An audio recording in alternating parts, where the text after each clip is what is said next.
on Friday, March 9th at 7:20 p.m. One of the most shocking and twisted incidents ever recorded befell Sarah Murphy and her father. Their ordeal lasted 88 minutes. Witness these true events in real time. Hey, Dad. Hey, sweetie. I checked your Facebook page. What's his name wrote on your wall again? God, I should never have added you. How long's it been since you were out here? A long time. Years. What are you doing here now?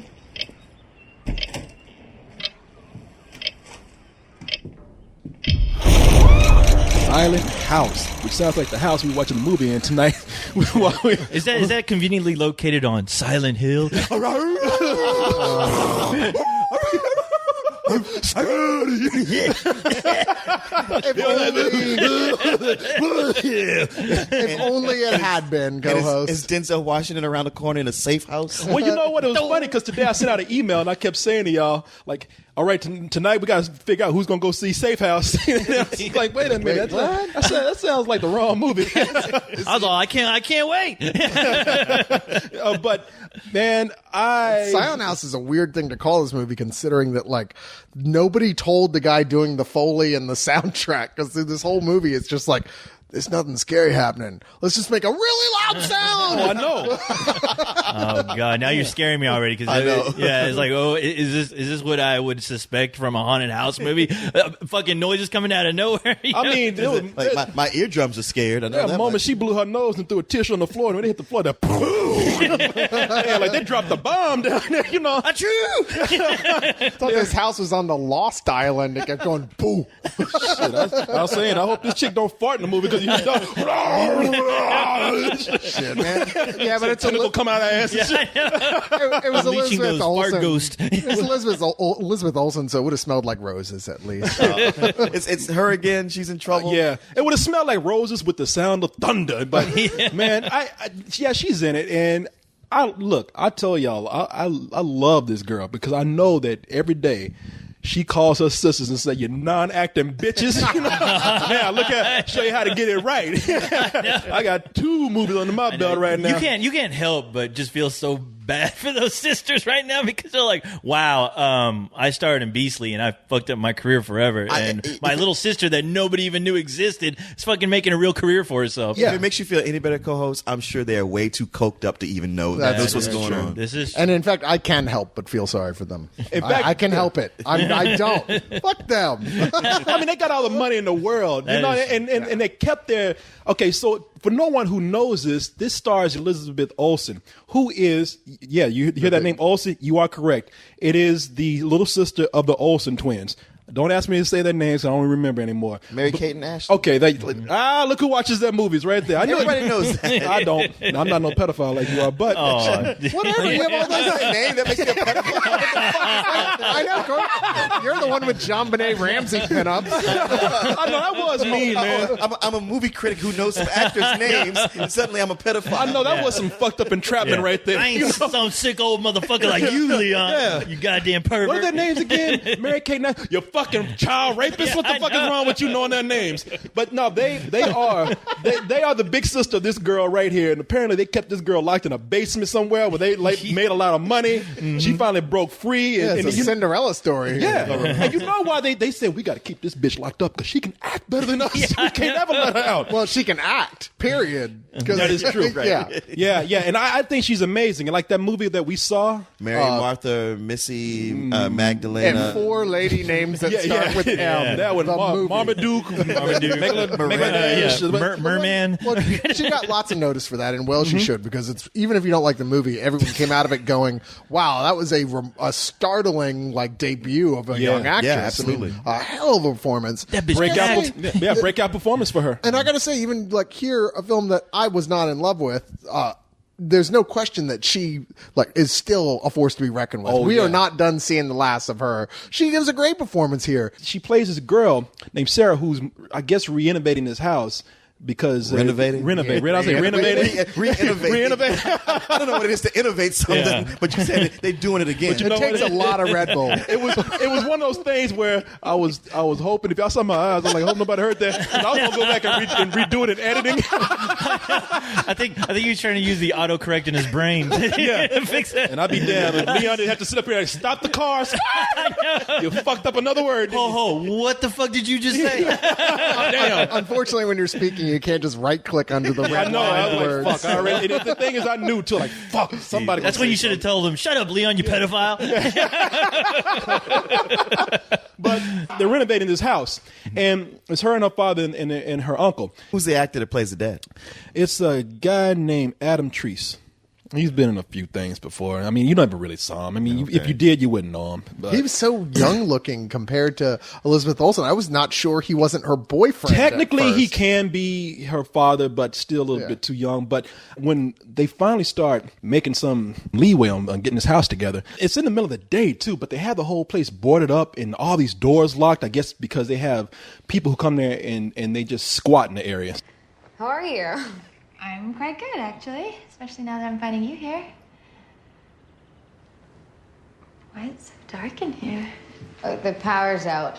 I don't think rats chew through the wires. I'd invite you in, but there's really no place to hang or anything. That's okay. I can't stay long anyways. The uncle leaves. It's just her and her father in the house, and the door is locked by some mysterious force. There's somebody in the house chasing them down, and it's all done from the point of view of a camera. Even though it's not a found footage movie, it's done from the point of view of a camera because they want to do this all in real time. So this hour and 28 minutes? 88 minutes. 88. Yeah. So it's the movie's like it's an 88-minute movie, right? Yeah, so you had this hour and 28 movies that you see. You follow this girl being stalked by somebody in the house who you don't know what they want, why they're there, but apparently they're there to cause a little bit of harm, and they stalked this girl so bad that I thought it was the Olsen twins with a camera coming out there.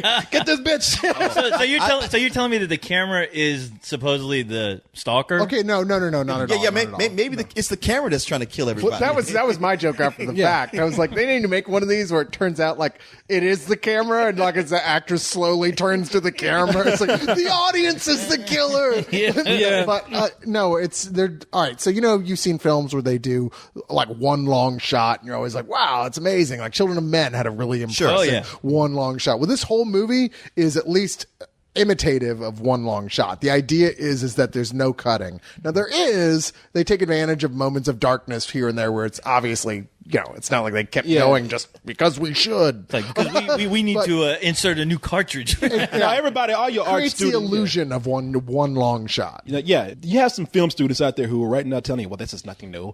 Alfred Hitchcock did this years ago with Rope, and he did. But even he at the time did these things where, because Rope was supposed to be all one shot, and there are moments where the camera pans and the screen turns completely dark. That's when they changed the film reel, and I'm sure that's when they ran out of tape or storage space right here. And to be fair, Rope was a pretty static set, whereas this is like a 3-story house that they're running up and down the stairs, going outside, everything. Yeah. So it is pretty remarkable. There's no denying that it was a pretty difficult achievement to even film this at all in that sense. Oh yeah, Yeah, I mean, so if you're going to talk about like a positive thing about this film right off the bat, I've got to.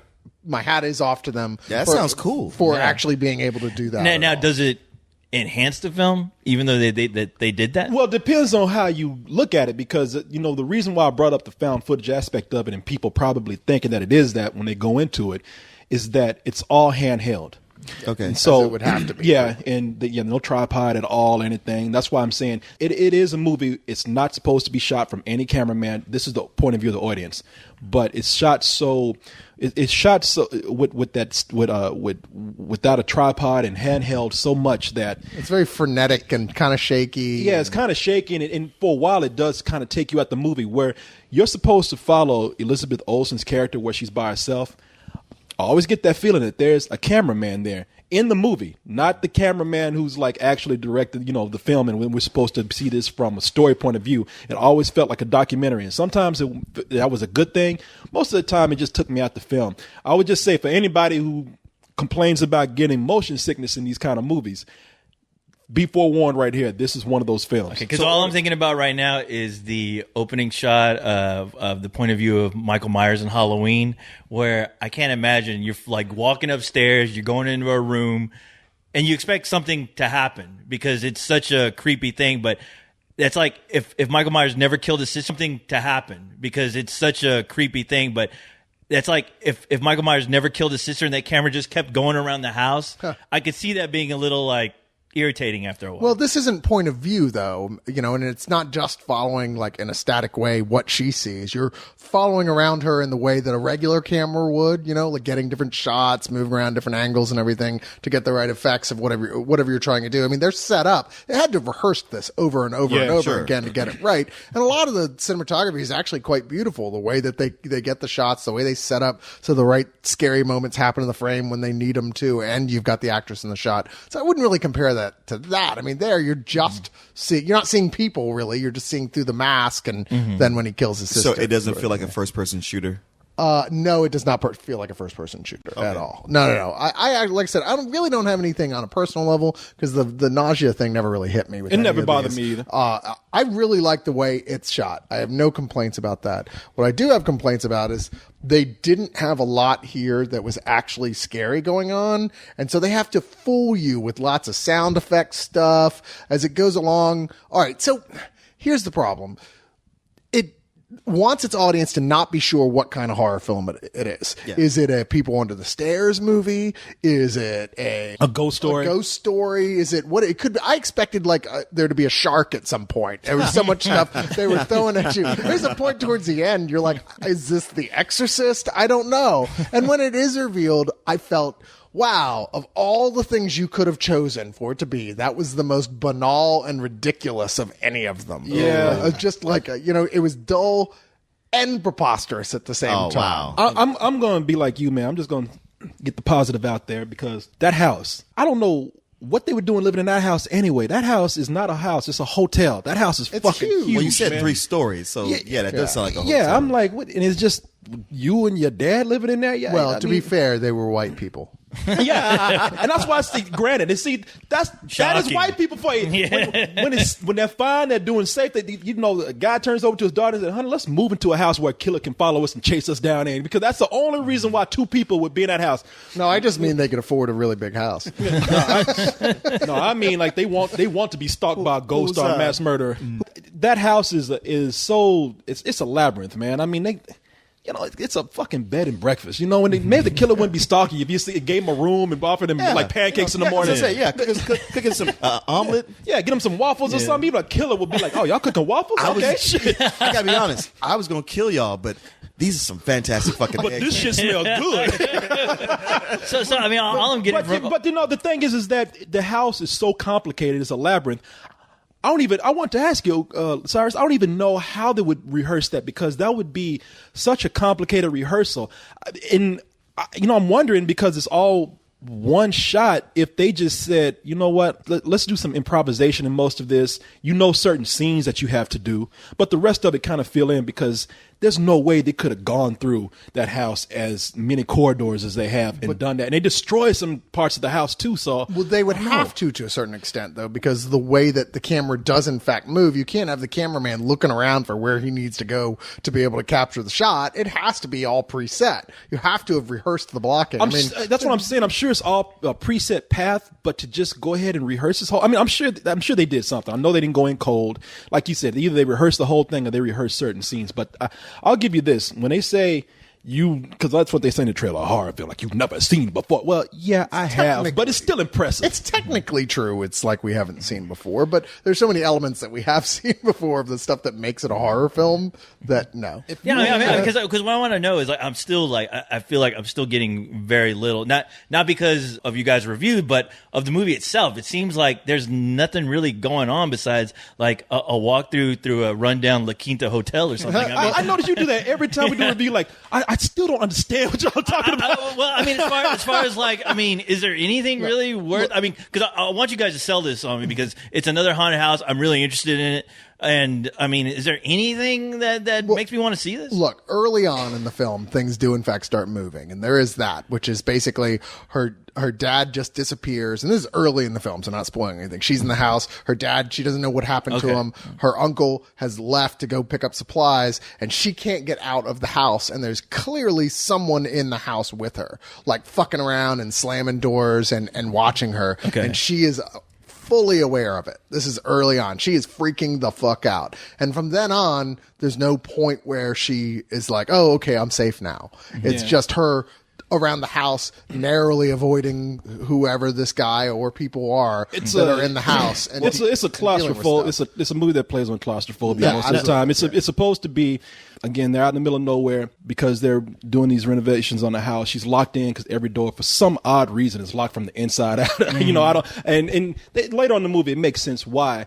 But when you start to get past that in this person that's stalking her, I found it kind of dull myself because, and I'm biased because I tell you how sick I am of jump scares in the movie. The movie does that a lot for a film that's supposed to be taking this new road of giving you stuff you haven't seen before.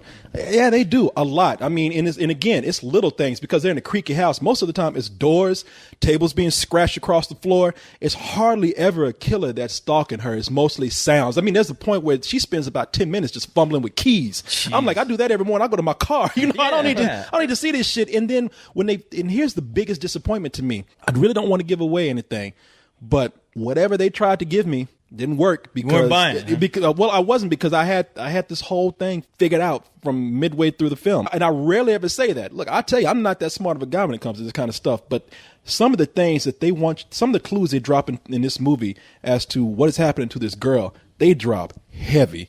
And you would have to be almost a dummy not to realize where this movie's going. And it's because the actors are so bad with it, too. Like, oh, sorry about that. I didn't mean to say that. You know, to be fair. Wow. You know, clue. You know? Even though I was aware those things were clues, I didn't know that that's where they were heading. So maybe I'm a dummy. You're a dummy. No, but you sound like a dumbass to me. There were one fucking idiot. No. There were one of three things that were there, and I'm not going to say what the three were, but it breaks down to that point. By the halfway point, you're like, it's one of these three things. And then it was the one I was hoping it wasn't. And which is a shame because I was actually pretty much enjoying this film until the end. I didn't really, you say they're jump scares, but that's not fair when in fact those things were happening because of the killers or the people or whatever it was that were around. They were caused by them. It wasn't like, not all it's a of cat. Them. Not all of them. Most of them. I would say half and half. Once you, before things really got kicked off, I mean, you know, people opening doors into each other, dropping hammers. That happened like twice. I disagree. See, Leon, this is the meat I was looking for right here. This is the meat. This is the meat. Good job, co-host. I got past the peas and got to the meat. Co-host, you know, I know co-host Trick. He wants to interject every time when he's be like, I don't really get what you're saying right now. Tell me more. I know that trick right there. You ain't fooling nobody. Calm You're down not selling me on this exactly. Tell me more. Calm down there, Dick Cavett. Well, I prefer Donahue, but I guess I'm trouble seeing where the boring part is, because from the way you're describing this house, they must have had one of those Scooby-Doo scenes where people are running in and out of doors. And it's always exciting. I thought this was pretty tense, but it's one of those things. Either you like these kind of films or you don't. I do get claustrophobic and nervous watching them. And on the whole, I liked it, even if I was irritated with the soundtrack guy who was way carried away. You're like, all right, I appreciate that there's weird, loud, booming noises coming from nowhere, but it doesn't, which is spooky, right? Sure, it is, but it got to a point where you're like, all right, enough already. We got it. I can see Ray Parker Jr. going crazy on the keyboard. I'm back, baby. I'm back. But it kind of built to this one point where I was like, okay, I'm actually scared and freaked out by what's happening in the movie. And then there's just a massive letdown at the end. We're like, none of that shit was actually scary or freaky at all like you thought it was. Yeah, I myself, I was not scared. Now, I have to let people know I'm not a very scary person when it comes to these kind of movies. Especially when I knew it was happening. And I'm not saying an idiot, but you knew some version of what was going on was going to happen. Well, you probably like I had said, three choices in your head. Yeah, right? yeah. So I was just hoping it wasn't the one I didn't want. So you know what? Not to call you an idiot, but if some people, but you're an idiot. I don't even mean that. I'm exaggerating. Some people are not going to see it coming because they don't see as many movies as we do, and if you don't, that's going to enhance the film for you. I still don't think it's as scary as they're trying to make it sound in the trailers and the commercials on TV. I don't, and it didn't. This movie did not scare me at all. Now, another disclaimer here. I'm a tall ass motherfucker, man. You know that. I'm 6'3", And when I came in, I sat my ass proudly in the front row, and then turned around. That's an asshole. Yeah, move, and I dude. could fit. But you know what? I'm a polite person, so I said, you know what? I am going to slouch and let this person be able to see in front of me, and I had to slouch low. Well, you didn't specify the reason why. Well, because tell him. Oh, well, because they did a special screening of this for us in a old building that was, they'd put cardboard up over the windows to make it like the house or whatever. And the problem with that is that they had a film screen that went down to floor level and no sort of like risers for seats. So everybody's on the exact same level, which means every time you shift in your seat, the whole movie, the guy behind you goes, ugh, because then he has to shift. Did a school teacher set up the screen? Was it in that building from Being John Malkovich? Every time a scene changed, you heard, doo. Well, it was Man, these kids don't know that. It was at the Legion Hall. Yeah. It was the Legion Hall over there by Lake Austin. Lake Yeah, Austin. where they used to have the big Chronicle parties. Yeah. And I Like saw the right when you throwback sat in parties. that front seat, I was like, Corey, what are you doing? I just sat, man. I was with some friends. I was with Roman, and I just walked in with them. I really wasn't aiming for the front seat, but when I sat down, I already was leaning. I was slouching, trying to be polite. I had my average movie You doing theater limbo, slouch. watching Yeah. But then, I was sitting like I normally do when I slouch for somebody. But when I did that, the movie actually cut on, and I noticed there was a silhouette in the corner. I was like, who's this? Who's this fucking impolite motherfucker who just won't move his head? And I kept looking behind me, and when I finally looked hard enough to see that the shape of that head was like Mr. Peanut, I realized, oh shit, that's my head. I felt bad. You should have pulled out a cigar and just started laughing. I should have started doing like shadow puppets and shit. It's a dog. I should have done a rabbit and shit, But those man, seats were unfucking comfortable as it was, and you're like you're a testament to what a nice guy you're capable of being. He is slouched down so far, he is like a board laid out across the chair, trying to be parallel. Yeah, people thought I was drunk because I was so laid out. I looked like Weekend at Bernie's. I was so laid out in that chair, man. And I was close to like sitting on the floor to be polite, but then I thought, now they're gonna think I'm really drunk. I just fell out my chair and then get back up. I thought about it myself because, like I said, the floor must be more comfortable than these chairs. Yeah, I mean, you're right, because that's why I wasn't scared. I'm giving everybody a big disclaimer. I was uncomfortable through this whole movie. When they say edge of your seat, I was literally on the edge of my seat, about to fall out, because the experience they were trying to recreate in there was cool. Cardboard on the windows, old house, creaky floor, all that kind of stuff. But sitting in those chairs, which is like sitting, you ever go to your poor friend's house and his grandmother has like those cheap ass kitchen tables with the cheap ass chairs underneath them? That's what this was kind of like. Yeah. I mean, they should have showed us a torture porn in this to set it. It would have been more appropriate. God damn, I didn't have hemorrhoids before I walked in here. I am now when I I'm walk going to send them my proctology bill. They should set up a Jaws screening where they just throw you guys in a fucking pool. Exactly. Well, they have done that, actually. Well, you know what I'm going to do? I'm going to get on that spill medical plan and just put a latex glove and stick my own thing up my ass. You're okay, Corey. Take 2 of these. Call yourself in the morning. Now, you mentioned like a shark. That's Spill. Only we can turn a review into fingering your asshole. My job here is done. I need to go on no more. No, you mentioned like you were expecting a shark to show up in the movie at some point. Yeah, because I'm like, why not? It's every other thing that other horror movie. It could be at this point. If Freddy Krueger had shown up, I would have gone like, yeah, okay, yeah. But I like your land shark idea. Telegram. Well, you know who directed this? I don't know either. I don't. I just looked it up. Don't even let me sound like I know it. Well, guess who directed this? I don't know. I want to act like I know, but I'm really going to read it off my laptop. It was from a guy named Chris Kentis and another woman named Laura Lau. The Shit, great Chris Kentis. Wait, who is that? Directed Open Water. Oh, okay. Oh. Which I've seen. All right, so saying I enjoy open water is the wrong thing because sharks and anything even related to sharks freak me the fuck out. Is that right? And I was watching that with all the lights on in my house, middle of the afternoon on DVD, and I was still really fucking freaked out. He You was, know what I'm gonna do? yeah. I'm gonna get a shark mask and a camera and film my own movie with Cyrus. I can see Cyrus with SpongeBob inner tube like on the couch with that thing. I like the little arm floats. Yeah, the arm floaty. The movie's gonna start with me knocking on his door. He's gonna open up and just gonna run in when my camera start chasing me through his house, which is like what, 2 rooms? Come out from under that bed. I can wait. And then the big twist is gonna be I take my mask off. It's just me. And then he kills me. Hey, Mario. But and Laura Lau was actually the producer of Open Water, but she directs on this with this guy. I mean, I admire the movie. I don't want to come off as too grumpy. I was in the wrong conditions there, at least for me, and I just wasn't having a good time. And even if I was, I would still think the movie's kind of boring because I just don't respond to horror movies like this very well. But I recognize that some people will get creeped out, regardless of what happens later on in the movie. You will get creeped out by the atmosphere. You will get creeped out by not knowing exactly what's happening. And I do admire completely what they did with it all being in real time and the illusion of one shot right there. So even from a technical standpoint, I couldn't walk away from this without giving it a rental. And even if I just like the movie for that, I like it that much. It's funny. I went through the majority of this film going, yep, this is a matinee. It's a solid, entertaining, but could have been tightened up a bit.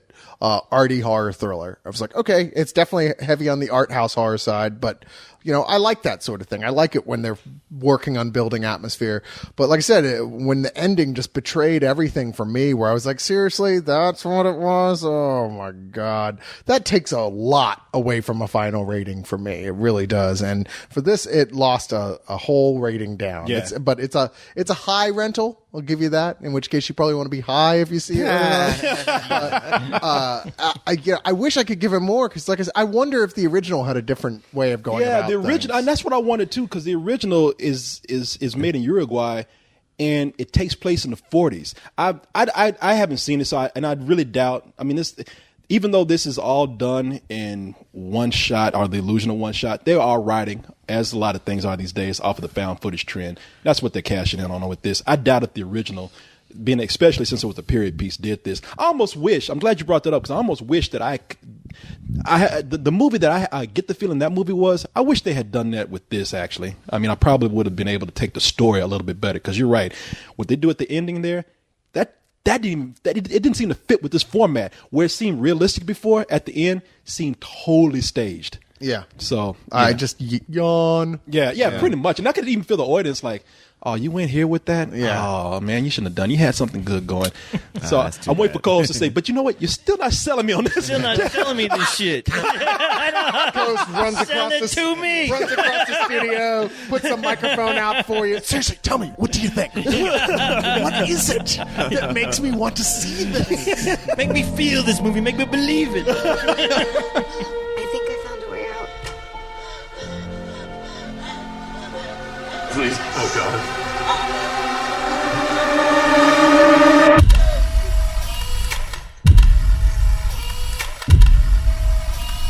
Who are you? Why are you doing this to us?